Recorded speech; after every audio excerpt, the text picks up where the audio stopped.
Hi, welcome back to my YouTube channel Ibrahim with you. இந்த வீடியோவில் நம்ம பார்க்க போகிறது இன்றைக்கி இருக்கிற காலகட்டங்களில் யாருக்குமே பென்ஷனுங்கிறது கிடையாது. ஸோ எல்லோரும் பென்ஷன் மாதிரியான ஒரு பேசிவ் இன்கம் நமக்கு கிடைச்சா நல்லாயிருக்கும் அப்படின்ற மாதிரி பலரும் ஃபீல் பண்ணிகிட்டு இருப்பாங்க.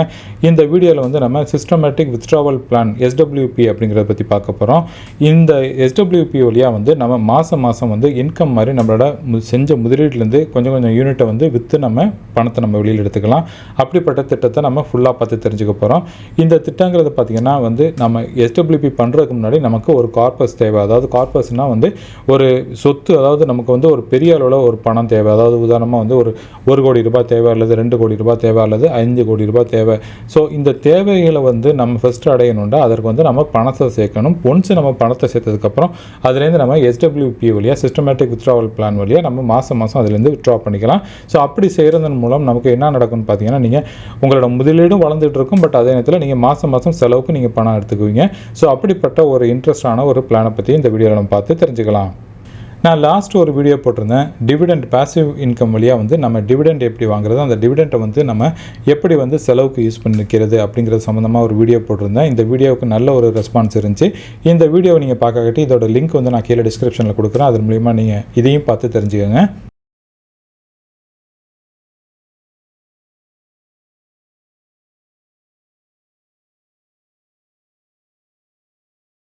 சப்போஸ் நீங்களும் மியூச்சுவல் ஃபண்டில் முதலீடு பண்ணி உங்களோட ஃபினான்ஷியல் ஃப்ரீடமை நீங்கள் அடையணும்னு விருப்பப்பட்டீங்கன்னா, நான் எப்படி அந்த ஃபினான்ஷியல் ஃப்ரீடத்தை அடைஞ்சனோ என்ன மாதிரியே நீங்களும் முதலீடு பண்ண விருப்பப்பட்டீங்கன்னா, இந்த 1 கோடி ரூபாய் இலக்கு அப்படிங்கிறத ஒரு கோர்ஸ் நான் லான்ச் பண்ணியிருக்கேன். அந்த கோர்ஸில் சேர்றதன் மூலம் நீங்கள் என்னோட ஓன் போர்ட்ஃபோலியோவில் நான் எப்படி முதலீடு பண்ணுறேன், என்ன மாதிரி போர்ஷன்ஸில் முதலீடு பண்ணுறேன், அதை தெரிஞ்சுக்கிட்டு நீங்களும் முதலீடு பண்ணி உங்களோட வெல்த்தை நீங்கள் கிரியேட் பண்ணிக்க முடியும். சப்போஸ் நீங்கள் மியூச்சுவல் ஃபண்டில் உங்களுக்கு எதுவும் சந்தேகம் இருந்துச்சுன்னா, அல்லது உங்களோட ஏற்கனவே நீங்கள் பண்ணிகிட்டு இருக்க முதலீடுகள் எல்லாம் சரியாக இருக்கா, அல்லது அதை மாற்றி அமைக்கணும் நீங்கள் விரும்புனீங்கன்னா என்கிட்ட 1-to-1 செஷன் நீங்கள் புக் பண்ணிவிட்டு என்கிட்ட நீங்கள் கன்சல்ட் பண்ணிக்கலாம். உங்களுக்கு கிளியர் கட்டான விஷயங்களை பல விஷயங்களை நான் சொல்லிக் கொடுப்பேன். அது மாத்திரம் இல்லாமல் எப்படி ஸ்ட்ராட்டஜிக்கலாக நம்ம முதலீடு பண்ணணும், எந்த டயத்தில் எப்படி முதலீடு பண்ணணும், என்ன மாதிரியான போர்ஷன்ஸில் நம்மளோட முதலீடு வச்சுக்கணும் அப்படிங்கிறத ஃபுல் டீட்டெயிலான ஒரு விளக்கமாக இருக்கும். நீங்கள் அதை மிஸ் பண்ணாமல் ஜாயின் பண்ணுங்கள். சப்போஸ் மியூச்சுவல் ஃபண்டை பற்றி உங்களுக்கு பெரிய நாலேஜ் இல்லாட்டி எவ்ரிதிங் அபவுட் ஈக்விட்டி ஃபண்ட் அப்படிங்கிற இந்த கோர்ஸில் நீங்கள் ஜாயின் பண்ணுறது மூலம் மியூச்சுவல் ஃபண்டில் A to Z நீங்கள் தெரிஞ்சுக்க முடியும். மியூச்சுவல் ஃபண்ட் பர்ச்சேஸ் பண்ணுறதுலேருந்து அந்த ட்ரஸ்ட்டு எப்படி பில்ட் பண்ணுறாங்க அப்படிங்கிறதுலேருந்து ஒரு ஃபண்டை விற்றா நமக்கு எவ்வளோ டேக்ஸ் கால்குலேஷன் பண்ணுவாங்க அப்படிங்கிற பலவிதமான விஷயங்களை நான் இதில் டிஸ்கஸ் பண்ணியிருக்கேன். இந்த ஒரு கோர்ஸ் எடுத்தாலே நீங்கள் மியூச்சுவல் ஃபண்டில் ஒரு மாஸ்டர் கிளாஸில் நீங்கள் ஜாயின் பண்ண நன்மை உங்களுக்கு கிடைக்கும். இதோட லிங்க் நான் கீழே டிஸ்கிரிப்ஷனில் ஆட் பண்ணியிருக்கேன். அது மாத்திரம் இல்லாமல் பின் கமெண்ட்லேயே நான் ஆட் பண்ணியிருக்கேன். அது மூலிமா நீங்கள் பார்த்து நீங்கள் தெரிஞ்சுக்கலாம். ஸோ நம்ம மியூச்சுவல் ஃபண்டு முதலீட்டில் நம்ம தெரிஞ்சுக்க வேண்டிய விஷயம் என்னென்னு பார்த்தீங்கன்னா, எல்லாருக்குமே பொதுவாக தெரிஞ்ச விஷயம் SIP முதலீடு அப்படிங்கிறத பற்றி தெரியும். SIPன்னா என்னென்னு கேட்டிங்கன்னா, மாதம் ஒரு குறிப்பிட்ட தொகை, அது 5000 அல்லது 1000 ரூபாவோ அல்லது 10,000 இல்லை 1 லட்சமோ என்னமோ நீங்கள் முதலீடு பண்ணுறீங்க. அதாவது ஒரு குறிப்பிட்ட தேதியில் 5ஆம் தேதினா 5ஆம் தேதி அல்லது 10ஆம் தேதினா 10ஆம் தேதி இந்த தேதியில் உங்கள் அக்கௌண்ட்டில் பணம் இருந்துச்சுன்னா ஆட்டோமேட்டிக்காக நீங்கள் செய்கிற முதலீட்டில் எந்த ஃபண்டில் நீங்கள் முதலீடு பண்ணுறீங்களோ உங்களுக்கு எவ்வளோ யூனிட் அலோகேட் பண்ணுறாங்க அப்படிங்கிறது எல்லாம் ஸ்டேட்மெண்ட் உங்களுக்கு வந்துடும். இது சிஸ்டமேட்டிக் இன்வெஸ்ட்மெண்ட் பிளான்னு சொல்லுவாங்க. அதாவது நீங்கள் மாதம் ஒரு குறிப்பிட்ட தொகையை நீங்கள் முதலீடு பண்ணுறீங்க.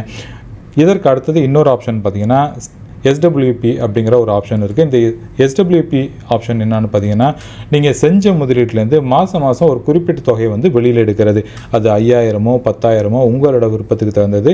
என்கிட்ட பர்சனலாக கேட்டிங்கன்னா நான் குறைந்தபட்சம் ஒரு 6% வச்சுக்கிட்டு நீங்கள் முதலீடு நீங்கள் வித்ட்ரா பண்ணுங்கள் அப்படின்னு சொல்லுவேன். அதற்கு மேலே நீங்கள் அதிகமாக எடுத்திங்கன்னா சப்போஸ் உங்கள் மொத்த முதலீடும் கரையிறதுக்கு வாய்ப்பு இருக்குது. ஏன்டா இப்போ இருக்கிற காலகட்டங்களில் இன்ஃப்ளேஷனே நம்ம கருத்தில் எடுத்துக்கணும். 6% இன்ஃப்ளேஷன் இருக்கிறதுனால ஸோ உங்களோட வித்ட்ராவலில் ஒரு லிமிட் வச்சுட்டு நீங்கள் வித்ட்ரா பண்ணுறது சிறந்தது. அதனால தான் ஒரு 6% அப்படிங்கிற அளவுக்கு நான் சொல்லியிருக்கேன்.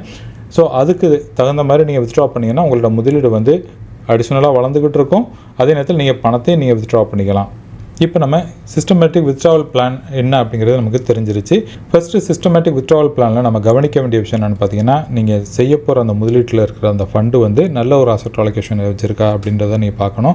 அல்லது உங்களோட போர்ட்ஃபோலியோ அதாவது நல்லபடியாக நீங்கள் கட்டமைச்சிருக்கீங்களா, லார்ஜ் கேப் வச்சுருக்கீங்களா, மிட் கேப் வச்சுருக்கீங்களா, ஸ்மால் கேப் வச்சுருக்கீங்களா, அல்லது கடன் சார்ந்த திட்டங்கள் நீங்கள் இருக்கா, அது மாதிரி எல்லாம் இருக்கா அப்படிங்கிறதெல்லாம் பார்த்து தெரிஞ்சுக்கிட்டு முதலீடு பண்ணுங்கள். அல்லது நீங்கள் என்ன பண்ணலாம், ஒரு மல்டி அசெட் ஃபண்டை தேர்ந்தெடுத்து முதலீடு பண்ணலாம். அல்லது ஒரு ஃப்ளெக்ஸி கேப் ஃபண்டை தேர்ந்தெடுத்து முதலீடு பண்ணலாம். இதெல்லாம் பார்த்தீங்கன்னா பெரிய அளவில் ரிஸ்க் வந்து மற்ற ஈக்விட்டியில் இருக்க மாதிரி 100% ஈக்விட்டி இல்லாமல் கொஞ்சம் வந்து போர்ஷன்ஸ் வந்து அவங்க டெட்டில் முதலீடு பண்ணுவாங்க. அப்படிப்பட்ட ஃபண்டுகளாக தேர்ந்தெடுத்து முதலீடு பண்ணலாம். அல்லது ஹைப்ரிட் அக்ரெசிவ் ஃபண்டுன்னு இருக்குது, இந்த ஃபண்டுகளை தேர்ந்தெடுத்து முதலீடு பண்ணலாம். இந்த ஹைப்ரிட் அக்ரெசிவ் ஃபண்டை பொறுத்த வரைக்கும் பார்த்தீங்கன்னா 65% வந்து ஈக்விட்டியில் முதலீடு பண்ணுவாங்க, பாக்கி இருக்க 35% வந்து டெட் சார்ந்த முதலீடுகளில் முதலீடு பண்ணுவாங்க. ஸோ இது ஒரு ஆல்டர்னேட்டிவ் ஆப்ஷன்ஸாக நீங்கள் பார்த்துக்கலாம் SWPயை பொறுத்த வரைக்கும். ஸோ அதற்கு அடுத்தது நம்ம இதில் என்ன ஒரு விஷயம் நம்ம கவனிக்கணும்னு பார்த்தீங்கன்னா, ஒரு ஃபண்டை எடுத்து ஆராயிறப்போ வந்து அந்த ஃபண்டோட ரோலிங் ரிட்டர்ன் என்ன அப்படிங்கிறத பார்க்கணும். ரோலிங் ரிட்டர்ன் தான் பார்த்தீங்கன்னா ஒவ்வொரு வருஷமும் வந்து அந்த ஃபண்டு வந்து எந்த அளவு ரிட்டர்ன் கொடுத்துருக்கு அப்படிங்கன்னா தெரிஞ்சுக்கிட்டு முதலீடு பண்ணுங்கள். ஸோ அந்த ஃபண்ட் மேனேஜரோட ரோல் எப்படி ப்ளே பண்ணியிருக்காரு, ஸோ அந்த ஃபண்டுகளோட நல்ல ஒரு பெஞ்ச்மார்க்கை பீட் பண்ணி வருமானம் கொடுத்துருக்கா, இதெல்லாம் தெரிஞ்சுக்கிட்டு நீங்கள் முதலீடு பண்ணுறது சிறந்தது. தேர்டாக பார்த்தீங்கன்னா எப்பயுமே நான் சொல்கிறது என்னென்னு பார்த்தீங்கன்னா டைரக்ட் பிளானில் முதலீடு பண்ணுங்கள். சப்போஸ் உங்களுக்கு நீங்கள் முதலீடு பண்ணுறதுக்கு டைரக்ட் பிளானை பொறுத்த வரைக்கும் உங்களுக்கு பெரிய நாலேஜ் இல்லாட்டி உங்களுக்கு தெரிஞ்ச நல்ல ஒரு மியூச்சுவல் ஃபண்ட் டிஸ்ட்ரிபியூட்டர் வழியாக நீங்கள் முதலீடு பண்ணலாம். அது உங்களுக்கு ஒரு ஆப்ஷன்ஸாக இருக்கும். இந்த வீடியோவில் நம்ம ஒரு கார்பஸ் அடையணும் அப்படின்னு சொல்லியிருந்தேன். அந்த கார்பஸை வந்து எப்படி நம்ம அடையிறது அப்படின்னு பார்த்தீங்கன்னா, உதாரணமாக வந்து ஸோ நீங்கள் எப்போ ஒரு கார்பஸ் நீங்கள் அடையிறதா இருந்தாலும், அதாவது எவ்வளோ பெரிய தொகை முதலீடு பண்ணுறீங்க அப்படிங்கிறது முக்கியம் கிடையாது, எவ்வளோ காலம் நீங்கள் முதலீடு பண்ணுறீங்க, அதாவது எந்த அளவு லாங்காக நீங்கள் முதலீடு பண்ணுறீங்களோ அப்போ வந்து உங்களோட போர்ட்ஃபோலியோ வளர்கிறது ரொம்ப அதிகமாக இருக்கும். ஸோ இதை நீங்கள் கன்சிடர் பண்ணிக்கோங்க. ஸோ எப்பயுமே வந்து லாங் டேர்மில் முதலீடு பண்ணுறது தான் சிறந்தது. இப்போ ஷார்ட் டேர்மில் பார்த்தீங்கன்னா பங்கு சந்தையில் ஒரு சரிவில் நம்ம பார்க்க முடியுது. பட் அதே நேரத்தில் எந்த அளவு நீங்கள் லாங்காக நீங்கள் ஹோல்ட் பண்ணுறீங்களோ அதோட ரிட்டர்னுங்கிறது உங்களுக்கு பெரிய அளவில் இருக்கும். ஏன்னா பங்கு சந்தை ஏற்ற இறக்கங்கள் நிறைஞ்சதாக இருந்தாலும் ஷார்ட் டேர்மில் ஒரு பெரிய சரிவு சந்திச்சுட்டு திருப்பி வந்து மார்க்கெட் மேல் நோக்கி தான் போக போகுது. அதனால் வந்து நீங்கள் லாங் டேர்ம் விஷன் வச்சுட்டு மாத்திரம் பங்கு சந்தையில் முதலீடு பண்ணுறது சிறந்தது. ஸோ இந்த வீடியோவில் நம்ம இந்த 20,000 வந்து இந்த லாங் டேர்மில் நம்ம முதலீடு பண்ணுறதுனால வந்து ஒரு குறைந்தபட்சமாக வந்து ஒரு 20 வருஷம் நம்ம முதலீடு பண்ணுறதா எடுத்துக்கலாம். அப்படி பார்த்தீங்கன்னா வந்து ஒரு வருஷத்துக்கு வந்து 20,000 முதலீடு பண்ணால் அவர் ஒரு வருஷத்துக்கு 2,40,000 முதலீடு பண்ணியிருப்பார். இந்த 2,40,000 வந்து 20 வருஷம் தொடர்ந்து அவர் அதே மாதிரி முதலீடு பண்ணியிருந்தால் அவரோட டோட்டல் முதலீடு பார்த்தீங்கன்னா 57 lakhs கிட்டத்தட்ட அவர் முதலீடு பண்ணியிருப்பார். இதுலேருந்து அவருக்கு கிடைச்ச ரிட்டர்ன் எவ்வளோ கிடச்சிருக்கும் பார்த்தீங்கன்னா ஆல்மோஸ்ட் ஒரு 3.4 crores அப்படிங்கிற அளவுக்கு கிடச்சிருக்கும். அதாவது நம்ம பணத்தை வித்ட்ரா பண்ணாமல் தொடர்ந்து முதலீடு பண்ணுறதன் மூலம் அதுலேருந்து வந்த வருமானத்தை தான் நம்ம இப்போ பார்க்குறோம். இது வந்து 3.4 crores எவ்வளோ பெரிய கார்பஸ் அப்படிங்கிறத பாருங்கள். வெறும் 20,000 முதலீடு பண்ணிங்கன்னா இவ்வளோ பெரிய கார்பஸ் அடைய முடியும் அப்படிங்கிறதுக்கு ஒரு கான்ஃபிடென்ட் உங்களுக்கு கொடுக்கணும் அப்படிங்கிறதுக்காக தான் இதில் நான் உங்களுக்கு கிளியராக இந்த இன்ஃபர்மேஷன் கொடுத்துருக்கேன். இது சப்போஸ் உங்கள் பணத்தை நீங்கள் வித்ட்ரா பண்ணாமல் இருந்தீங்கன்னா 3.4 crores அடைஞ்சிருக்கும். சப்போஸ் நீங்கள் சிஸ்டமேட்டிக் வித்ட்ராவல் பிளான் வழியாக நீங்கள் மாதம் பென்ஷன் மாதிரி உங்களுக்கு தேவை அப்படி நம்ம வித்ட்ரா பண்ணுறப்ப நம்மளோட முதலீடு என்ன ஆயிருக்கும் அப்படிங்கிறதையும் பற்றி பார்க்கலாம். ஸோ SWP வழியாக வந்து நம்ம ஒரு மாதம் வந்து ஒரு 50,000 வந்து நம்ம வித்ட்ரா பண்ணுறதா நம்ம எடுத்துக்கலாம். இந்த 50,000 எப்படி நம்ம வித்ட்ரா பண்ணுறோன்னு பார்த்தீங்கன்னா, இதில் 20 வருஷம் முதலீடு வந்து SIP முதலீட்டை பற்றி சொல்லியிருந்தேன். அதாவது நம்ம SIP ஸ்டார்ட் பண்ணது 2005 நம்ம வச்சா கூட நம்ம SWP பண்ண ஆரம்பித்தது வந்து 2020 நம்ம ஆரம்பித்தா நம்ம எடுத்துக்கலாம். ஸோ 5 வருஷம் வந்து நம்ம இப்போ வந்து நம்ம பணம் வந்து வித்ட்ரா பண்ணியாச்சு தொடர்ந்து. ஸோ 2020 2025 வரைக்கும் நம்ம 5 வருஷம் தொடர்ந்து இந்த 50,000 மீனி மாதம் வித்ட்ரா பண்ணிகிட்டு இருக்கோம். ஸோ அந்த கால்குலேஷனையும் பார்க்கலாம். அப்படி பார்க்குறப்ப நம்ம ஏற்கனவே பண்ணியிருந்த அந்த முதலீட்டிலேருந்து நமக்கு கிடைச்ச ரிட்டர்ன் பார்த்தீங்கன்னா 3.4 crores இருந்துச்சு.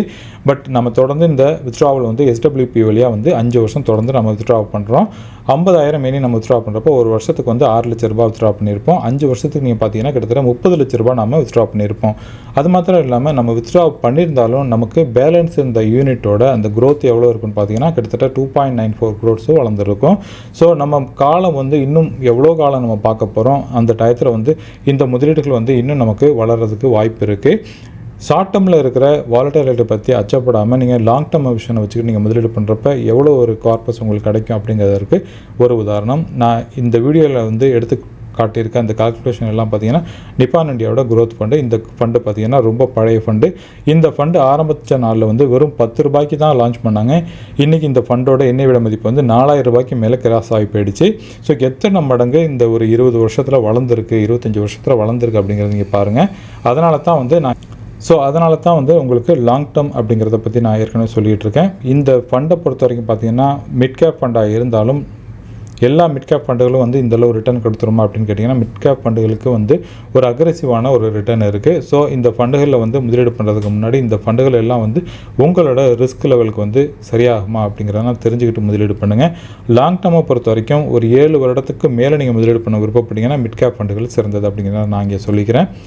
இன்றைக்கி பார்த்த வீடியோவில் சிஸ்டமேட்டிக் வித்ட்ராவல் பிளான்டா என்ன அப்படிங்கிறத பற்றி பார்த்தோம். அதுலேருந்து நம்ம வித்ட்ராவல் பண்ணுறப்ப நமக்கு எவ்வளோ ரிட்டர்ன் கிடைக்கும் அப்படிங்கிறத பற்றி பார்த்தோம். ஸோ இந்த விஷயங்கள் எல்லாம் வந்து உங்களுக்கு ஒரு அசம்சனான ஒரு கால்குலேஷன் எடுத்து கொடுத்துருக்கேன். பட் இதெல்லாம் வந்து ரியல் லைஃப்பில் நடந்த விஷயங்களை தான் உங்களுக்கு நான் எடுத்து கொடுத்துருக்கேன். இந்த இன்ஃபர்மேஷன் உங்களுக்கு பிடிச்சிருக்குன்னு நம்புகிறேன். இந்த இன்ஃபர்மேஷன் பிடிச்சிருந்துச்சுன்னா லைக் பண்ணுங்கள், உங்கள் ஃபேமிலி ஃப்ரெண்ட்ஸோட ஷேர் பண்ணுங்கள். மேலும் இதே மாதிரி ஒரு நல்ல டாப்பிக்கோட நான் உங்களை மீட் பண்ணுறேன். அது வரைக்கும் டேக் கேர், பாய்.